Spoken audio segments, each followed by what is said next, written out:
وبعدها انتقلت إلى مدرسة موسى الضو حجوج بحيبانة الشهير أيضا في منو ده موسى الضو حجوج. نحن كانت في تلك الحقبة كانت الأسر المقتدرة والرأسمالية السودانية كانت تسهم في دعم التعليم السوداني. فكانوا يبنوا المدارس على نفقاتهم الخاصة، وهذه المدارس يتم تقديمها إلى وزارة التعليم. يعني مساهمة مجتمعية. فكانت مدرسة موسى الضو حجوج بنتها أسرة الضو حجوج، هذه الأسرة الأمدرمانية العريقة. وعلى فكرة منهم عمنا الله يرحمه ويغفر له، الله يرحمه ويعفي عنه، عبد الحميد الضو حجوج اللي هو كان رئيس نادي المريخ في حقبة من الحقب.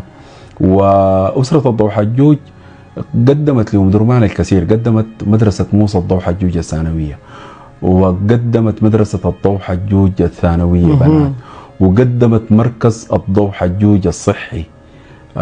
فهذه الأسرة قدمت للسودانيين التحية لهم والله حيثما كان. والتحية لأسرة حجوج، وأنا تربطني بهم طبعا علاقة رحم وقرابة. أنعم أكرم. اللي هم أبناء المرحوم هاشم حجوج، موسى هاشم حجوج وأحمد هاشم حجوج.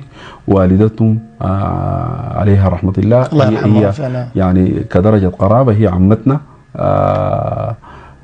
فحتى موسى اللي أنا بقول لك عليه ده سمي على عمه موسى الضو حجوج وأحمد. وعلى فكرة أنا أتوقع أن يكونوا متابعين لك. التحية لهم والتحية لكل أسرة لكل آل حجوج.